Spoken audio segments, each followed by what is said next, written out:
chance. I'll just take this. Yes, sir, Mr. Stutter, man. As soon as you get the chance. You hear, Levi? You hear this nigga? Yes, sir, we hustling, boss. I heard him, seen him too, shuffling them feet. Well, Levi can't help it none. He's spooked up by the white man. Ain't had time to study. I studies the white man. I got him studied good. First time one fixes on me wrong, I won't show him just how much I studied. Come telling me I'm spooked up by the white man. You let one mess with me. I'll show you how spooked up I am. The man come in here, call you a boy, tell you to get up off your ass and rehearse it. You ain't had nothing to say except, yes, sir. I can say yes, sir, to whoever I please. What you got to do with it? I know how to handle white folks. I've been handling them for 32 years. Now you gonna tell me how to do it?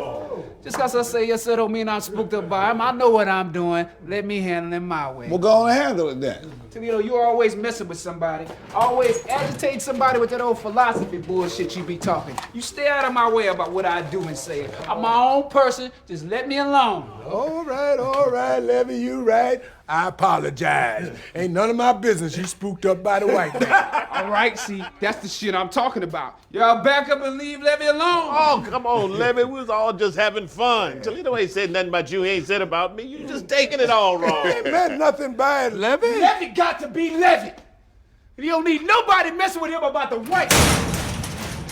You don't know nothing about me. You don't know, Levi. You don't know nothing about what kind of blood I got, what kind of heart I got beat here. I was 8 years old when a gang of white men is coming to my daddy's house and have to do with my mama any way they want.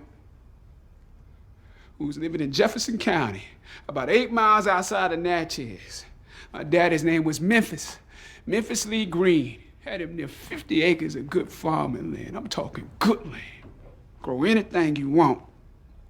You know, going off of shares and bought this land from Mr. Halley's widow woman after he done passed on. Folks called him an uppity nigga because he done saved and borrowed to where he could buy this land and be independent. It was coming on planting time. And my daddy went into Natchez to get him some seed and fertilizer. Called me, say, Levi, you the man of the house now. Take care of your mama while I'm gone. I went with a little boy, 8 years old.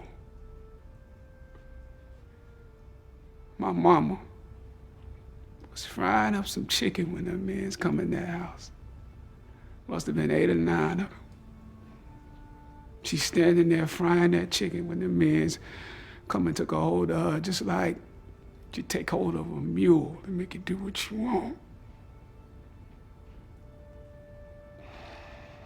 That was my mama with a gang of white men.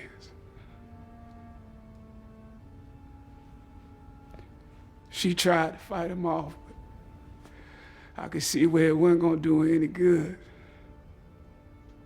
I didn't know what they was doing to her, but I figured whatever it was, they might as well do to me too. My daddy had a knife that he kept around there for hunting and working and whatnot, and I knew where he kept it. I went and got it. I'm gonna show you how spooked up I was by the white man. I tried my damnedest to cut one of him's throat. I hit him on the shoulder. He reached back, grabbed hold of that knife, and whacked me across the chest with it.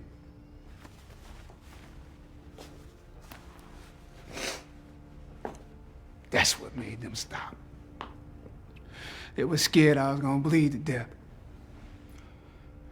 My mama wrapped me in a blanket, carried me 2 miles down to the furlough place, and they drove me up to Doc Alvin's. He was waiting on a calf to be born, and he said he ain't had time to see me.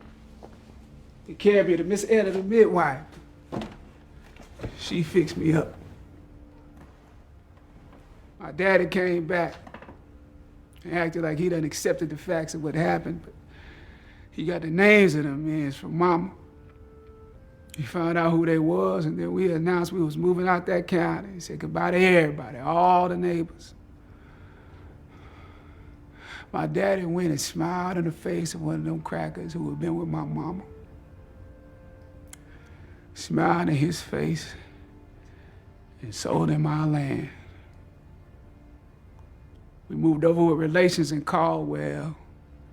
He got us settled in, and then he took off one day. I ain't never seen him since.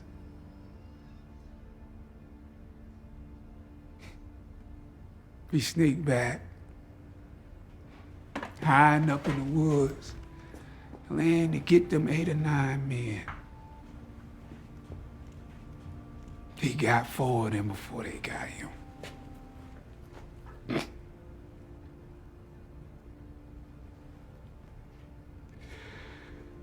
They tracked him down in the woods, caught up with him, hung him, set him afire.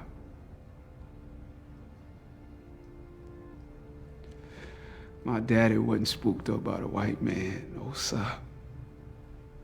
And that taught me how to handle them. I seen my daddy go up and grin in this cracker's face,